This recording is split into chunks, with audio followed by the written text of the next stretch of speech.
Okay, good evening, everybody. Hello, there's some faces here that I'm familiar with. Good evening, Jeanette. Good evening, Nora. Hi. Hi, Bobby. Hello, Mikey. Hello, Helen. Hello. Hi, how is everyone? Fine, thank you. Good. We have a huge thunderstorm where I am, so you've just missed the biggest, loudest bang from nature. So that was great timing that it's now passed, thank goodness. So I'm hoping to make this the purpose of my sort of broadcast this evening is to hopefully at least inspire a thought process and conversation so that we can um, simplify things that I think us as tutors are all quite guilty of, maybe sometimes overcomplicating and maybe getting a bit stuck in our own heads and trying to hopefully make things a bit easier to get creative with our learning and our teaching. So I will try and keep it as brief as I possibly can because I know that we all have lives outside of work, and I'm sure a lot of you have dinners to cook and children to put to bed, and etc. But I will keep it as brief as we possibly can. Hello, Nora. It's nice to put a face to the name. Hello. Hi, Tash. Hello, Hi. Jordana. Hi, hi, hi. Right. So I'm going to start by sharing my screen. So I want to sort of show you the themes to what we're going to be discussing this evening. Can everybody see what's on the screen? Yeah. Yeah. Amazing. Right, where are we? Can you still see it now? Yeah. Yes. Good. Okay. So it's like I said, it's just a brief sort of introduction to something that we're going to pick up in a lot more detail over the coming months to try and even incorporate some full-on training sessions. It's something that I'm very, very passionate about and something that I utilized quite a lot in my days as a tutor.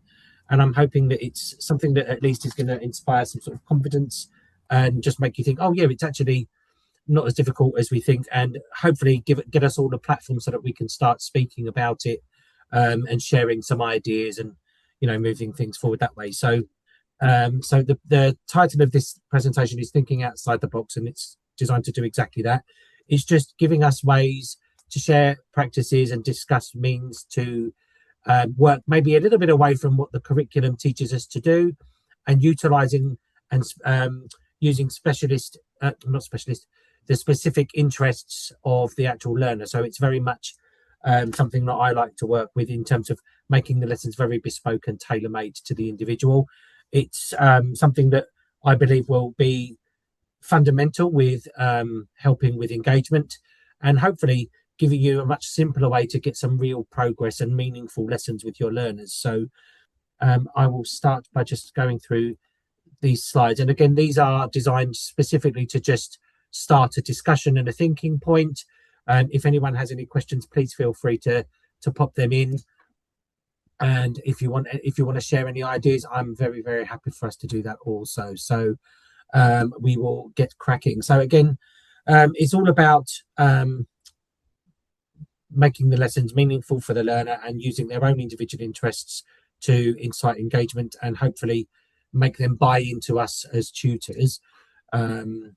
So again, it's just making things very, very easy and specific so that we can do it. So I want to sort of start by the who, what, why, where, and when is the purpose of the evening session. So the first slide that I want us to start talking about is the who. So it's a case of just taking time to consider who the learners are, what challenges they've faced, who is benefiting most from the way that we're going to adapt the lessons, who do you feel feels the least confidence in supporting and why, and who inspires you to practice when working with SEN learners. So at this point, I would like it to be sort of, has anyone got any ideas or any sort of examples of when you've had to think outside of the box and when you've had to sort of step away from what we're programmed to do as teachers? And anyone got any specific ideas or examples of when we've used their own interests and moved away from curriculum Yeah, styles? I, yeah, I have had a learner that was particularly interested in Law and Order's Special Victims Unit. Cool, good Um, subject. oh, so most of what I did, especially with maths, was around her moving to New York and what her budget would be. Could she pay her rent? medical insurance, that sort of thing. And that really engaged her in a subject that she absolutely hated to something that she was doing research and everything. It was great. Okay, and how easy did you find it to sort of switch away from what we're programmed to learning to incorporating it, and what did it look like when you brought it into the maths side of things? So it was quite easy because I'm used to sort of differentiating how I teach, but it really helped to look at budgeting and sort of adding and seeing how much money you think you have at the start of the month to the reality of how much you've got to spend for bills, food, that sort of thing. Where she was in care, it really helped her understand that in the big wide world, unfortunately, your salary may sound amazing. I've got £1,200 a month. That's amazing. And actually, this is the real world. This is what we've got to pay, and this is what we've got to do. And it was really interesting, a debate about taxes and things like that. So it really interests her in how to add, like with credit cards as well and stuff like that. And also her place of interest in New York. It was for her to see how expensive New York was compared to other cities that we did around America.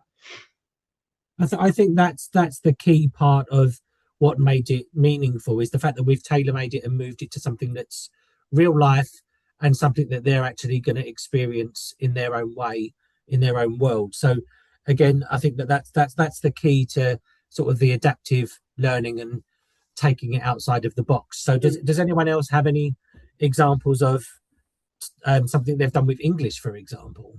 Thanks, Jordana.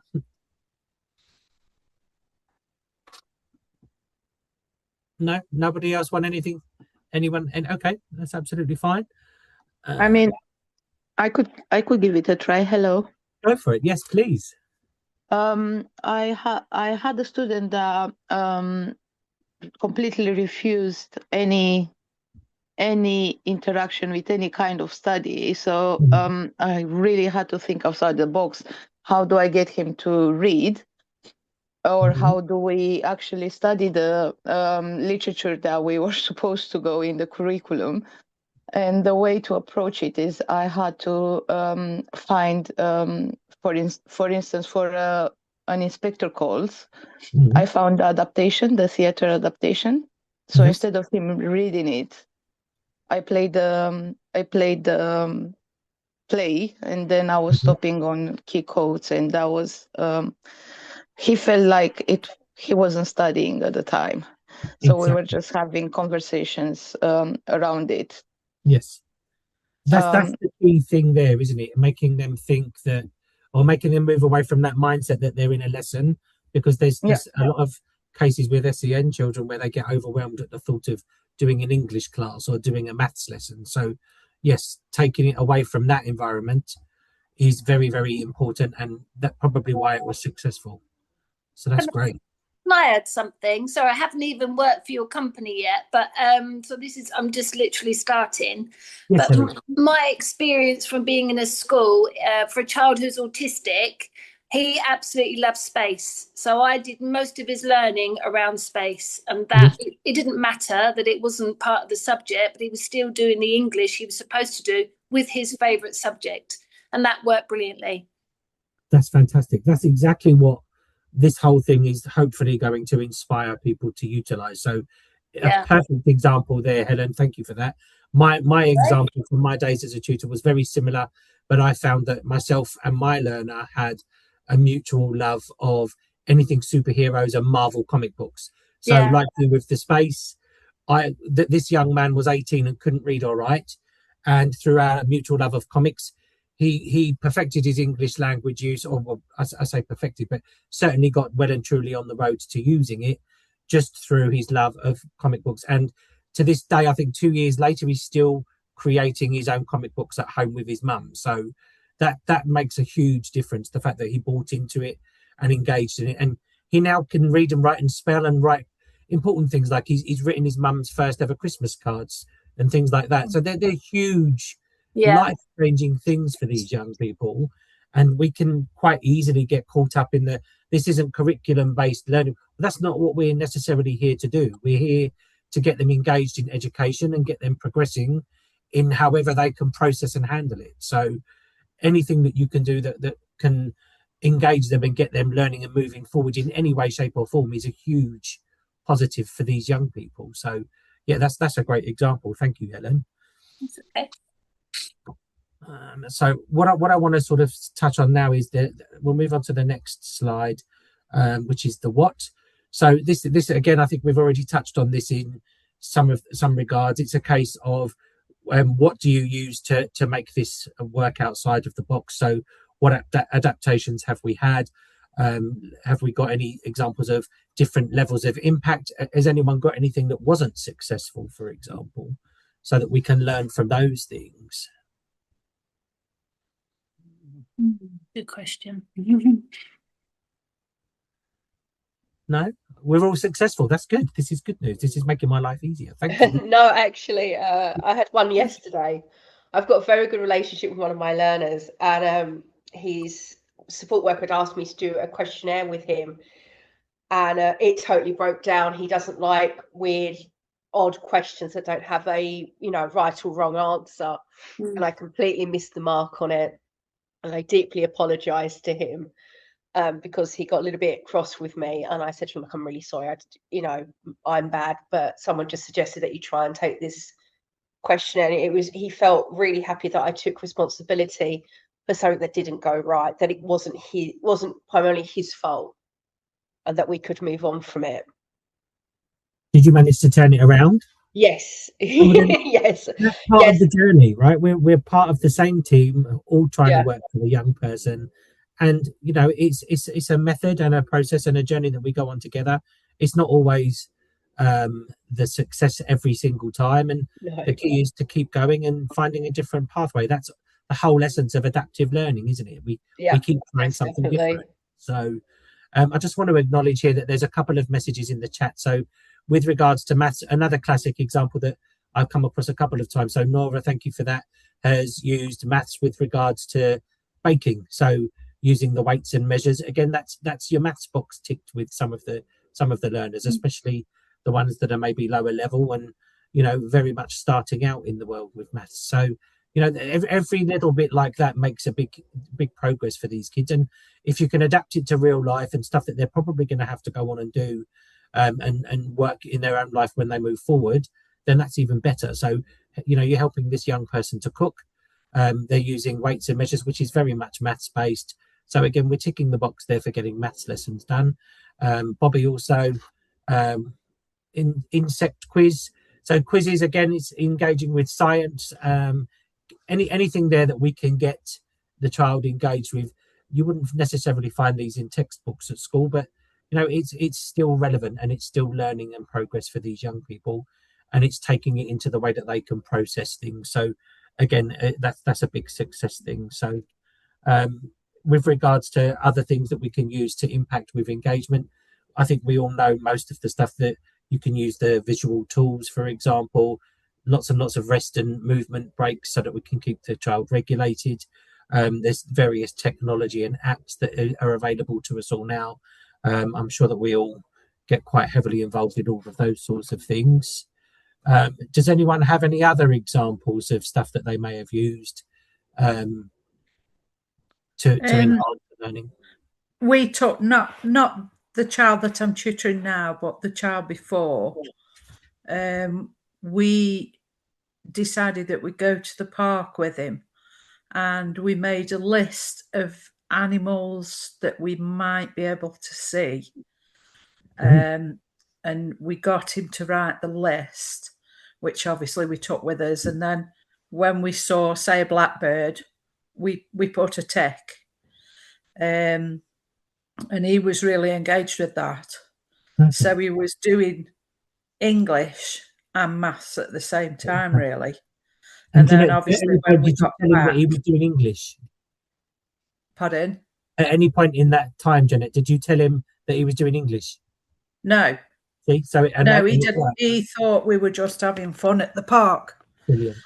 And then when we got back, we showed him how to put the findings into a graph, and he was quite interested in that. Never seen a graph before. Brilliant. You've introduced him to something new.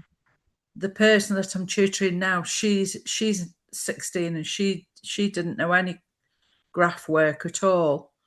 So I've done 1 or 2 varying different graphs and showed her how to correlate things into graphs. And they find that quite interesting. I don't know why. Find that they're able to engage for a longer lesson period than, let's say, the 10 minutes that we all seem to be succumbing to? That's great. Perfect. So that's something you'll continue to use, right? Yeah. Awesome. Thank you, Jeanette. I've got a couple more, actually, if Helen. you're happy. So I find quite a few children I work with are competitive. So I do quite a lot of competition with myself and the other children, which sometimes works. But obviously that has to be controlled. And another thing I do is I get them to record their own voice if they're doing like a little story. And then they write down what they're saying, but they're hearing their own voice. And rather than my boring voice, they can actually hear their own voice, and then they copy down the words that they've said. And that seems to be quite because they're having a play with a kind of tech thing, but they're still doing their work, but it's more fun. So that's worked as well. It's another one. And that's the key, isn't it? Fun, adaptive.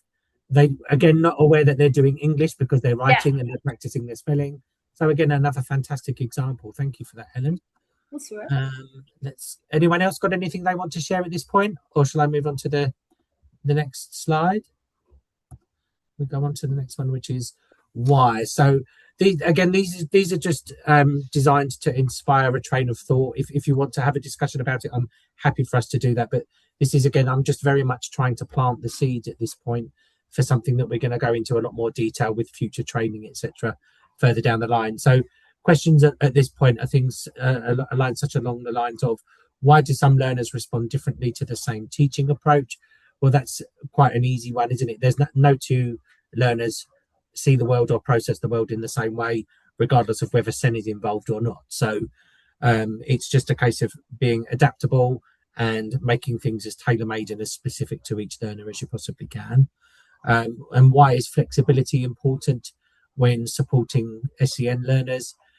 Again, loads of thought processes involved with this question. So there'd be things along the lines of, well, you don't know what mood the child is going to be in. You don't know how regulated they're going to be. There's varying levels of anxiety involved. There are medical conditions. So sometimes they're just not up for it. And the flexibility then needs to be with us as tutors to be able to adapt. So we can go in with the best will in the world. Today we're going to do English. If that's not what the child is engaging with today, you need to be able to be flexible enough to have a plan B, maybe even a plan C sometimes, as to what you're going to do for that lesson instead, don't you? So again, I'd be very, very keen if anyone's got any sort of stories or any best practices they'd like to share, if any experiences such as that, really.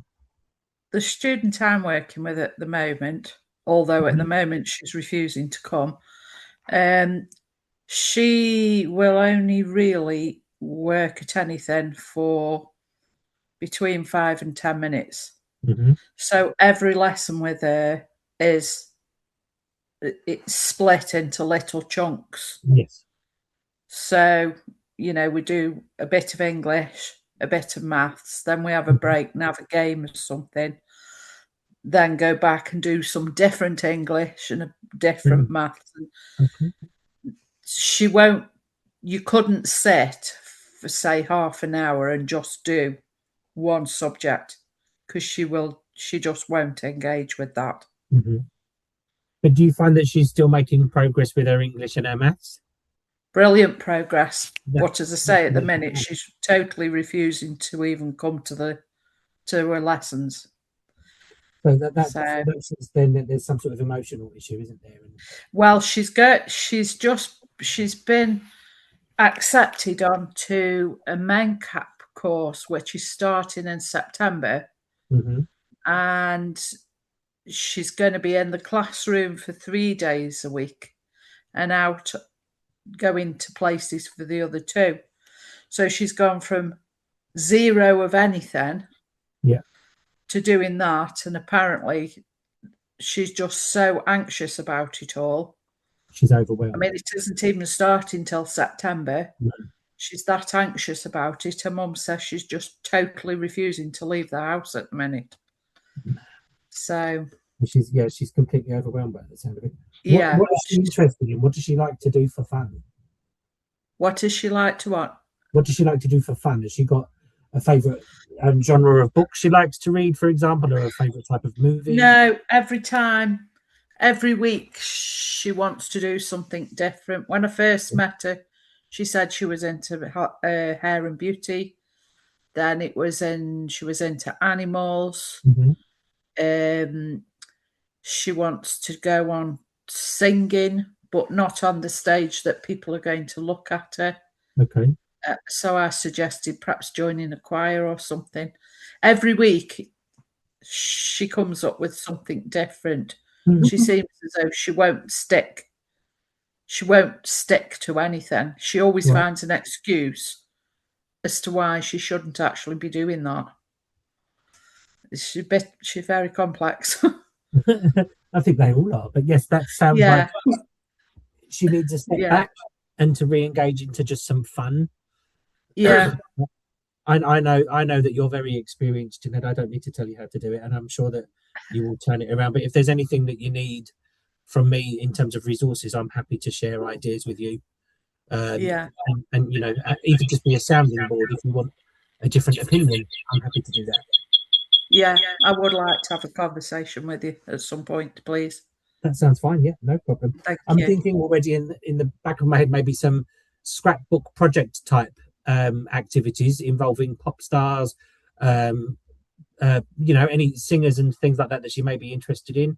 Just get something creative done with her. Yeah, that might engage her and just take her mind off of the worry of starting school. Yeah, we've made like Mother's Day cards. She enjoys gluing and sticking and colouring and things like that. So maybe some pictures of her favourite pop stars. She can do some research online, print some off, and make some sort of scrapbooks or some posters. Incorporate your English with getting her to write some bits and pieces about them.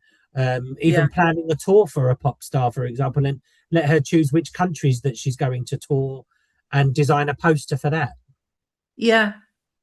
And something like that to just engage her in her learning and giving it some fun. It's just getting her to come to her lessons at the moment that we're struggling with. Need a day out. Are you allowed to take her to the park? Yes, I think I would be.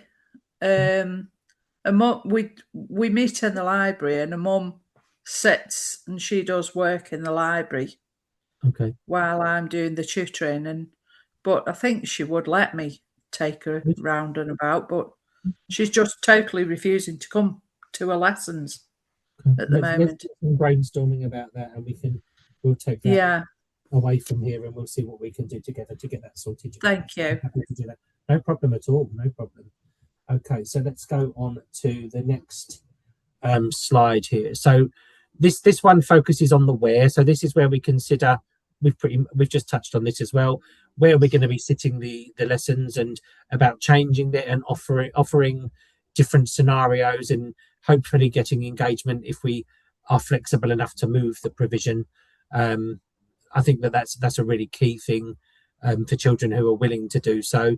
Just a change of venue can sometimes be quite a refreshing thing and just give a new perspective on things. So again, has anyone got any sort of best practices they'd like to share where that's gone particularly well, or do we all sort of get refusal because our learners like consistency, really, don't they? The last student that I had, when we went to the park, we went there 2 or 3 times, and he wouldn't go on any of the equipment apart from the exercise machine things. So we let him do that, and he would play. He liked shooting balls in the netball hoop, and then we took our wellies and little fishing nets, and because there's a river there, but it's only like 3-4 inches deep, and he was really straight. He would not get in there, but he quite liked us to get in there with the nets and see if we could find anything. We found a fish, a little stittleback one day, and he was so excited. And it was like the mini beasts. He was interested, but he wouldn't touch them or hold anything. But he was still, he really enjoyed himself. So he liked going out. We took him down JCB a couple of times, feeding the fish and the ducks, and he loved it. Perfect. So, you know, were you able to use that to incorporate a lesson later on? Pardon? Were you able to incorporate that in a lesson, like maybe getting to write a journal about it? Yes, we did. Yeah, we Excellent. took some photographs and things like that, made boards up with them, and because the library let us, we got a room and they let us put anything on the wall that we wanted to, so that was really good. And this is the key thing, is a lot of the stuff is really quite simple when it's said out loud, but we get so caught up in trying to do the best progression when it comes to academics that we probably overthink it a lot of the time, don't we? And we're trying to go the whole down the route of the schooling system, and it's quite often quite a lot simpler than what we imagine. But that's why I think sessions like this are really important for all of us to sort of engage and share ideas, and maybe sometimes just to reassure that, oh yeah, we're on the right lines with the way we're thinking anyway. So these I hope that we have many more sessions like this, and we all start to grow with the number of people that are attending, and everyone has a different journey to get to this point, and I'm sure that we all have very, very relevant and very, very useful tips and things and stories to share. So this is all really, really good stuff so far. The next sort of slide is based on the word when, and it's going to approach things such as, when should we adapt our approach? Are there any sort of triggers or any signs that you all work and notice before you start thinking we need to switch this up? Or do we wait for the child to tell us that they can't do any more? For a lot of us, we haven't been in our provisions for very long, so it's probably a case that we have to learn and wait to get to know the learner. But I'd be very interested to hear some of your stories with regards to how do you decide, or when do you decide that it's time to switch and change what's going to happen? I think very often you can tell by body language with children when they're fed up, or they don't want to engage in whatever you're doing. You know, you can just tell by the face or what they're doing with their bodies. You know, well, I can. I don't know about other people. I think when they start scribbling out their work and they get more and more frustrated, ripping up their pages and things, I think that's a sign for me. Yeah. Yes, I agree. I quite like something when there's no engagement at all, when anything you're trying, you don't get anything out of it. So yes. Who was that? Was that Diana?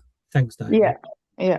What do you do to change that? Just at the minute, Doc. I'll ring you back. Okay. I find that they tend to they sort of control the distraction quite often. So they will get distracted and then we'll lead it down their distraction in a way. I tend to use what they've used to be distracted with as the kind of the break from their learning. That's useful. Yeah. Sorry. Excuse me. So, how successful did you find that when you were using their own? What's the word? So, in intensive purposes, you're using their own distraction against them, aren't you? Yeah, I think it works. For me, it works because I've now sort of given them a mental break, and we can just play a game with what they've been distracted with. Or sometimes it's actually a conversation. It can just be a complete different conversation. There's a little bit of a relief from what they've been trying to focus on. Or we can just do draw a picture of it. It might be something they've suddenly got interested in, and we'll start drawing a picture. Or we'll go and find it online on Google or something. It's almost like a little mental break for them. Yes, and I think that's something that we all have to learn as we progress as tutors, and when we're working with our young people, is that it's not just about the academic learning. This whole provision is a holistic package, and there is emotional stuff that we need to make sure that we're taking on board. We need to understand fundamentally that these are young people. They process the world very, very differently to regular people, and I hate to use anything that goes anywhere near the word normal, but that is the issue. It's not, in my experience, it's not an intelligence issue at all. It's, you need to translate the world into the way that they see it, and sometimes it just takes that step back. And Bobby touched on it nicely. Don't take things too seriously. Sometimes there's just a bit of a emotional or pastoral support that needs to come in, and we can step away from the academics, make sure that they're okay. Sometimes we can just be direct and say, right, what can we do to change this? We're either going to move forward or we're not. And you know, you can have a conversation and let them be honest, and we work our way through it together. It's a teamwork thing, and that's the journey. It hasn't got to be done in every lesson that we've ticked the English box and ticked the maths box. Some days they just want emotional regulation and a hand to hold, figuratively. So, you know, don't feel bad or like you failed if that's the case for one lesson. Progress comes in many forms, and it isn't just a case of ticking academic boxes. If you're making them feel better and strengthening a relationship with you, that's still progress. So it's still worth the time that you've spent with them in that lesson, isn't it? Definitely. And that, just to break a little bit, sorry, Helen. I think it took me quite a lot of time to get what you just said, that sometimes strengthening the relationship is still progress. Absolutely. I know a lot of my mentors used to say to me, but I would not understand, because it was very hard for me not to achieve anything academically in one session. So in my case, it was a lot of me lowering my expectation and learning how to lower my expectation, and understand that sometimes if they turn up for the lesson, it's that's good enough. And that's pressure that we put on ourselves. Even the fact, Diana, there, that you've used the word lowering your expectation. I mean, nothing about that has lowered. It's just different progress rather than what we're programmed to think as tutors that we need to be making in each lesson. So the fact that that child has now left your lesson feeling very positive about the time they spend with you, that's not lowering anything. That's a fantastic piece of growth in your relationship. I also feel it's the parents as well. They have an expectation of what we're going to do during these sessions. And sometimes my guys just want to talk about what's going on in the world, and we'll do research on that. And the parent will be like, well, they haven't done any English or maths today. And they're like, but we have done English because we've been talking, we're doing research, blah, blah, blah. I think that's also the other things that we have to sort of work with the parents. They might have really high anxiety. They've been at mainstream school and it hasn't worked for them for whatever reason. And now it's the expectation of the parents can be so high, and we have to sort of work to get them on a sort of a more even keel of whatever education looks like for your child. Yes. And the fact that they turned up and they may not have sworn today is a big thing for me sometimes. Yes, absolutely.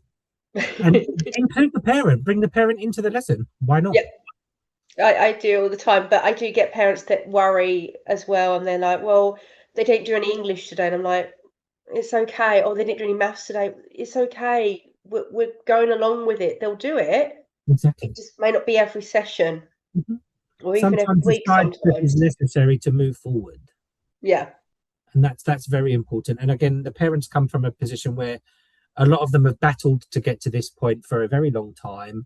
They're pretty much in panic mode, that they're now having to catch up. Goodness knows how long they've missed in their educational gap. Yeah. And suddenly it's English, maths. We need to do exams. We need to do tests. We need to progress them on this, that, and the other. But that's why I try to bring the parent in as much as I can when I was teaching, so that they can appreciate that the whole thing is a journey, and it's a holistic journey. It's not just a case of checking their spellings and their use of grammar and whether they can do Pythagoras and what have you. There is so many different forms of progress to be made on this educational journey that I think we get so wrapped up in this in the academic stuff that a lot of the other stuff can be sort of forgotten and overlooked. So this is really, really useful stuff, guys. Thank you. Let's go on to the sixth question now. So this is all around the word how. How Sorry, do you? Tony. Yes, hello. So there are a few comments on the chat section if you want to go through it. Yes, I have commented on a few of them. I'm just letting you know. I know, thank you. So let's spend some time going through some of these comments then. So we've got, does anyone carry out a learning styles and intelligences assessment prior to commencing their tutoring? Does anybody else carry out a learning styles and intelligence assessment? I haven't done one personally, but has anyone else done anything like that? No. Mike, how does that No, I look? love the sound of that though. Have you downloaded these resources or? No, it's just something that I've always done. It's basically it's freely available online, and just by going through them when you first meet them and finding out how they like to learn. I mean, you might call it something different, I don't know, but my one of my learners is very kinesthetic, visual learner, so she's very hands-on. I know other people have just been talking about similar type of learning, and you can assess that really, really quickly at the very start of your tutoring and or mentoring that you do with the person, the young person. And it's a really, really quick way to, you know, find out how they tick and what's going to sort of get them engaged and working at their maximum potential, basically, without having to sort of make false starts and, you know, finding your way around in the dark, so to speak. So it's they're just learning styles that, you know, just how people, their different types of intelligence, how they see the world. And yeah, I mean, you can go online, find all this. I worked in the adult education sphere for quite a long time, and it was it was a very key element of the whole learning process. So we would find out how the person learned, how we were going to tailor that learning to them. And it works just as well with you know, any kind of learner, really. It's key to engagement, isn't it? And it's how absolutely fundamentally tailor make the lesson to them and their processing style. Yeah. So what I did with one of mine, because I found out she was very visual and kinesthetic, hands-on, I introduced from the very get-go model STEM model making. So they're like little experiments, little wooden experiments that you can buy, and you get 6 in a box, and that used to be the sort of treat at the end of the session that she would look forward to. And we would do that together. Initially I was doing the work and she was helping, and then by after a few sessions she was building the models and I was helping her, and you know, and it obviously gave her a massive morale boost, you know. And yeah, it was just really helped just the whole system work really smoothly for me. That's really cool. That's really good. That's very useful. I can see people taking notes, so that's really useful. Thank you for sharing that, Mikey. That's all right, yeah. So what else have we got here? So we've got a comment here from Tasha.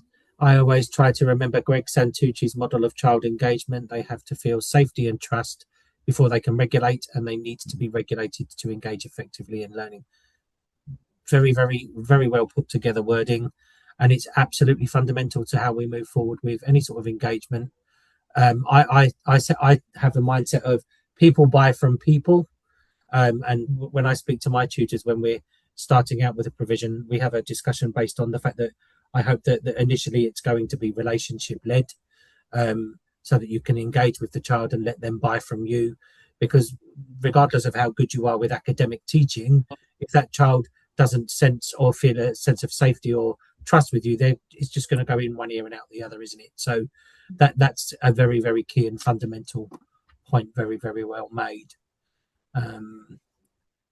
So yeah, if we can then jump on to, so we're coming towards the end of the slideshow now, so I want to open up now to anyone who has any questions or any further ideas or anything that they would like to share at this point.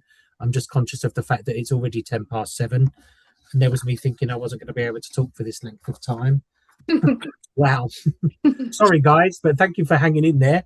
Has anyone got anything that they would like to share, or any sort of other relevant stories? I know that we've passed them on as we've progressed through, so Is there anything that anyone would particularly think to do differently following this, or has it made a difference with how you think? Definitely for me, obviously just starting off, I think that visual, verbal and practical learning style is really good one. So I'm definitely going to use that for my sort of when I begin. So thanks for that. Thank you. Very well. Anyone else got anything they'd like to share at this stage or talk about? I was just looking at that about the creative adaptions. Yes. My learner was very loath to do things like circumferences and angles and things like that. So I took her to a nearby stately home, and we went round a walled garden where they had all these beautiful sort of shapes and a pond and things. And we took a tape measure and we just went around the garden measuring things, wrote all the information down, and then when we went back home, it just gave her that kind of visual knowledge of it was tangible rather than some nebulous concept of angles and circles and things. You moved it away from theories and words on a paper to actually doing it. Yeah. It was it worked, and now she got it. So instead of like pushing back, I just say, "Oh, do you remember when we measured the round pond in the walled garden?" And instantly she goes, "Oh yeah, I remember now." So yeah, that was very useful. So I'm just saying, it's I know people have spoken about going to parks and various things, but those things can really help trigger like those valuable kind of memories of learning content. So it's just a little thing. And that's fundamental in creating that engagement and meaningful relationship with a learner, isn't it? It's she loved it. To how they work, translating it into how they're going to process it, and making it real, so that now that they can, that's now going to trigger something in that child to say, actually, maths isn't as scary as I thought it was. I can actually relate to it, and yes, I do actually deal with it every day. Yeah, and it fitted in with her learning style, you see, because it was bang on with a visual learning style. Yeah, then she just remembers it now. Yeah. She also, by the way, remembers pi up to 24 decimal places. And she'll take that with her forever now, Mikey. So that's amazing. Yeah, well done. I say, well, you've gone beyond what I can remember. But she just, it's her little party trick now. She just has to do it for everyone. So she could be your example at dinner parties now. Yeah. Whether Blue Mill am I going to use maths in real life? Yeah. Well, she has now. So there we go. Done. Yeah. Well, she's obsessed with space and rockets and things. So I mentioned to her that NASA only used pi up to 12 decimal places.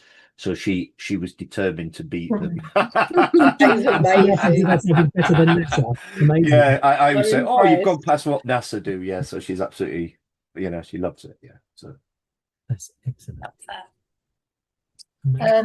Tony, my student, I think I mentioned earlier about she was really struggling with 3D shapes and finding the surface area and all that sort of thing. And in the end, I just said, right, find me this shape in the house. And she now remembers cylinders as pink custard. Whatever gets the message in, it doesn't matter. It doesn't matter how it gets in as long as it gets in. Yeah. Sorry, what's the connection? What's the connection? So because of the surface area, because you've got to do pi r squared for the top and the bottom. Yeah. And then the difficulty is looking at a round shape and working out how you're going to find the middle bit. Yeah. So we took the label off the pink custard. All right. So that it looked like a rectangle. So then it was finding the area of the rectangle by using pi d and the height. Oh, so yeah. Sorry. You get what I mean? Yeah, no, I got that. Yeah, sorry, it was just the pink custard through me. I know. Well, she now remembers cylinders. I was trying to work out how they fitted in. Yeah, but that's the individuality, isn't it, of the student? Yeah. So I've always thought of a Pringles tin. Yeah, it's clever. She found the pink custard tin, and now she remembers it. Yeah, of course, there has to be one that goes off piste and just do something completely random. Right, pink custard, lovely. That's all part of the journey. That's what this is all about with adaptive learning.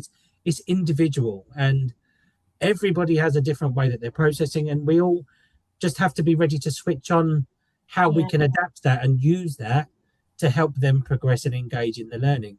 And there isn't a right or wrong way, in my opinion, how to do it. And look at the examples we've already covered here. They're so broad in what we've utilised, but it's all the same successes at the end of the day, and we're all getting the child to engage and hopefully making some meaningful progress in their learning. So, it's all testament to how well we're all doing it, and we're not even aware of that. We just think that we're not doing the curriculum English and maths, so we must be getting it wrong. But these kids are going to go on and learn these things and remember these things.